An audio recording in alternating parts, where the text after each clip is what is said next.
जय जय शङ्कर हर हर शङ्कर जय जय शङ्कर हर हर शङ्कर जय जय शङ्कर हर हर शङ्कर जय जय शङ्कर हर हर பக்தி தெய்வத்தின் குரல் 4ஆம் பாகம் வண்டு ஸ்தோத்திரம் பவக்கடல் கடையும் பகவத் மத்து.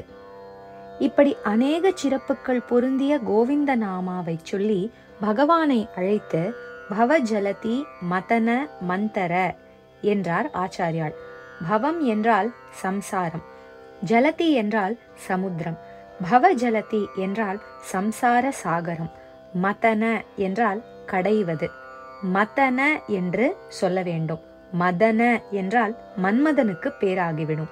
மதன என்றால் போதை உண்டாக்குவது என்று அர்த்தம். அப்படி பண்ணும் மதன வேள் ஜனங்களின் மனசை மத்தனம் பண்ணுகிறார் போல் காமத்தினால் கடைந்து கொந்தளிக்க செய்வதால் தான் மன்மதன் என்றும் பெயர் பெற்றிருக்கிறான். தயிரை மதனம் பண்ணுகிறபடியால் தான் தயிர் சிலுப்பும் குச்சியை மத்து என்கிறோம். மந்தர என்பது மந்தர மலை என்று பொருள்படும். பவ ஜலதி மதன மந்தர என்றால் சம்சார சாகரத்தை கடைகிற மந்தர மலையாக இருக்கிறவனே என்று அர்த்தம். அமிர்த மதனத்துக்காக பார்க்கடலை தேவாசுரர்கள் கடைந்த போது மந்தர மலையைத்தானே மத்தாக போட்டு அதிலே வாசுகி பாம்பை கயிறாக சுற்றி கடைந்தார்கள். அந்த மாதிரி இப்போது நாம் மாட்டிக்கொண்டிருக்கிற இந்த சாவுக்களமான சம்சார சாகரத்தில் இருந்தும் நித்தியத்துவமுள்ள மோட்சமான அமிர்தத்தை பெறுவதற்காக பகவானே மந்தர மலையாக வரவேண்டும் என்று பிரார்த்திக்கிறார். பார்க்கடலை கடைந்த போது மந்தரமலை அலைகளில் நிலை தடுமாறாதபடி மகாவிஷ்ணுதான் ஆமை ரூபத்தை எடுத்துக்கொண்டு அதை தூக்கி தாங்கிக் கொண்டார். அதுதான் கூர்மாவதாரம். இந்த ஷட்பதி ஸ்தோத்திரத்திலேயே 4ஆம் ஸ்லோகத்தில் உத்ருத நக என்ற போது இப்படி பகவான் மலையை தாங்கியதை சொல்லி இருக்கிறது. கூர்மாவதாரத்தில் மந்தர மலையை தாங்கினது, கிருஷ்ணாவதாரத்தில் கோவர்தனகிரியை தூக்கினது என்ற 2 சந்தர்ப்பங்களில் பகவான் உத்ருத நகனாக இருந்திருக்கிறான். பார்க்கடலில் மந்தர மலையை தாங்கினவனையே இங்கே பவஜலதி மதன மந்தர என்னும் போது சம்சார சாகரத்தை கடைய உதவுகிற ஒரு மந்தர மலையாக உருவகப்படுத்துகிறார். இங்கே மலையை தாங்குகிறவனாக அன்றி மலையாகவே வர்ணிக்கிறார். இதற்கு அர்த்தம் என்ன? சம்சார சாகரத்தில் இருந்து கடத்துவிக்கிறான் என்று வழக்கமாய் சொல்வது போல் சொல்லாமல் சம்சார சாகரத்தை கடைகிற மத்தாக இருக்கிறான் என்று ஏன் சொல்ல வேண்டும்? பார்க்கடலை கடைந்த போது முதலில் விஷம் வந்தது, அப்புறம்தான் அமிர்தம் வந்தது. கடைந்து கடைந்து முதலில் அதில் இருக்கிற கெட்டதையெல்லாம் விஷரூபத்தில் திரட்டி வெளிப்படுத்திய அப்புறம்தான் நல்லதான அமிர்தம் வந்தது. நம்முடைய வாழ்க்கையையும் சம்சாரத்தையும் இப்படி கடைய வேண்டும். தன்னாலே அது அலையடித்து கொண்டிருப்பதுதான் காம குரோதாதிகளான பல சலனங்களால் அது அலைவீசி கொண்டிருக்கிறது. ஆனால் அதற்குள்ளேயே ஈஸ்வர தத்துவமும் அமிர்தம் போல் இருக்கத்தான் செய்கிறது. இந்த சம்சார கடலை நன்றாக கடைந்து காம குரோதாதிகள் விஷமாக திரண்டு வெளியே போகும்படி செய்துவிட்டால் அப்புறம் திவ்ய அனுபவம், ஈஸ்வர சாட்சா்காரம் என்கிற அமிர்தம் வந்துவிடும். முதலில் கெட்டதையெல்லாம் திரட்ட வேண்டும். எதற்காக என்றால் வைத்துக்கொண்டு அனுபவிப்பதற்காக அல்ல, வெளியிலே துரத்துவதற்காகத்தான். குப்பையை எல்லாம் ஒரு இடமாக பெருக்கி திரட்டி வெளியிலே கொட்டுவது போல. அப்படி வெளியிலே துரத்துகிற வரை கெட்டதுகள் இருக்கத்தான் செய்யும். அவற்றை பகவானே மத்தாக வந்து ஒன்று சேர்த்து ஒரு இடத்தில் கான்சென்ட்ரேட் செய்து திரட்டி கொடுக்கிறான். பூஜை, க்ஷேத்ராடனம், ஸ்தோத்திரம் படிப்பது, ஜபம், தியானம் என்கிற சாதனை எல்லாம் பகவானின் அனுகிரக ஸ்வரூபம்தான். இப்படிப்பட்ட சாதனைகளால் வாழ்க்கை கடலை கடந்து முதலில் விஷத்தை திரட்ட வேண்டும்.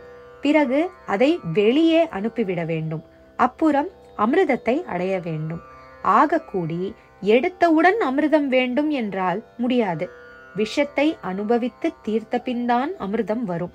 வாழ்க்கையில் கெட்டது, கஷ்டம், காம, குரோதம் எல்லாம் இருந்துதான் ஆக வேண்டும். போக போக இதையெல்லாம் விலக்கிவிட்டு ஒரே நல்லதாக பேரின்பமாக ஆக வேண்டும். கெட்டதுகள் இருக்கின்றனவே என்று நாம் ஓயாமல் அழுது கொண்டும் பயந்து கொண்டும் நம்பிக்கை இழந்து கொண்டும் இருக்க வேண்டாம் என்று ஆறுதலாக தெம்பு ஊட்டுகிற விதத்தில் பவஜலதி மதன மந்தர என்று ஆச்சாரியால் சொல்கிறார். மத்து போட்டு கடைகிற போது எத்தனை கொந்தளிப்பு, எத்தனை பாடுபட வேண்டி இருக்கிறது. அம்மாதிரி நம் பூர்வ கர்மா, பழைய வாசனைகள் தீருவதற்கும் வாழ்க்கையை கடைகிற கடையலில் மொத்துப்பட வேண்டும். இப்படி பல சோதனைகளில், பரீட்சைகளில் தேறின பிறகுதான் விமோச்சனம் கிடைக்கும். அப்புறம் விமோச்சனம் கிடைப்பதற்காகவே இப்போது சாக்ஷாத் பகவான் தான் இத்தனை கொந்தளிப்பை உண்டாக்குகிறான் என்று தெரிந்துவிட்டதானால் நம்முடைய பயம், அழுகை, நம்பிக்கை தளர்ச்சி எல்லாம் போய்விடும்.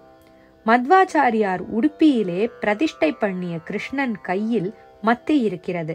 பகவானே மந்தர மலை என்ற மத்தாக வந்து சம்சார சாகரத்தை கடைகிறான் என்று சங்கராச்சாரியார் சொல்கிறார்.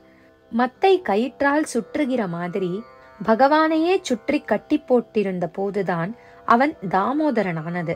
மத்தை போட்டு யசோதை தயிர் கடைந்து கொண்டிருந்த போது அவளிடம் பாலகிருஷ்ணன் பால் குடித்து கொண்டிருந்தான். அடுப்பிலே பால் பொங்கி வந்தது. அதனால் குழந்தைக்கு பால் கொடுப்பதை விட்டுவிட்டு அவள் எழுந்திருந்தாள். அதிலே ஏற்பட்ட ஆத்திரத்தில்தான் சுவாமி தயிர் சட்டியை உடைத்து உரி வெண்ணெயை எடுத்து குரங்குகளுக்கு உபச்சாரம் பண்ணி முடிவிலே யசோதை கட்டிப்போட தாமோதரனாக ஆனது. தாமோதர என்று ஸ்லோகத்தை ஆரம்பித்து அப்புறம் அவனையே மத்தாகச் சொல்வதில் இந்த ஸ்தோத்திரம் பூராவும் ஒன்றிலிருந்து ஒன்றாக அபிப்பிராயங்கள் கிளைவிட்டு கொண்டு போகிற அழகில் இன்னொன்றை பார்க்கிறோம். சம்சார சாகரத்தை கடையும் போது முதலில் ஏன் விஷம் வர வேண்டும்? லோக வாழ்க்கையில் ஏன் கஷ்டம் இருக்க வேண்டும், கெட்டது இருக்க வேண்டும் என்றால் அதுதான் பகவானுடைய விளையாட்டு.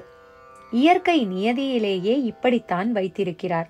காய் கசக்கத்தான் வேண்டும், அப்புறம் கசப்பு காயே துவர்ப்பாக வேண்டும், அதற்கப்புறம் துவர்ப்பு புளிப்பாக வேண்டும், கடைசியில்தான் புளிப்பு தித்திப்பாக வேண்டும் என்று வைத்திருக்கிறார். அப்படியே நம்முடைய காமம், குரோதம் முதலிய கசப்பு எல்லாம் படிப்படியாகத்தான் துவர்த்து புளித்து அப்புறம் பிரசாந்த மதுரமாக வேண்டும்.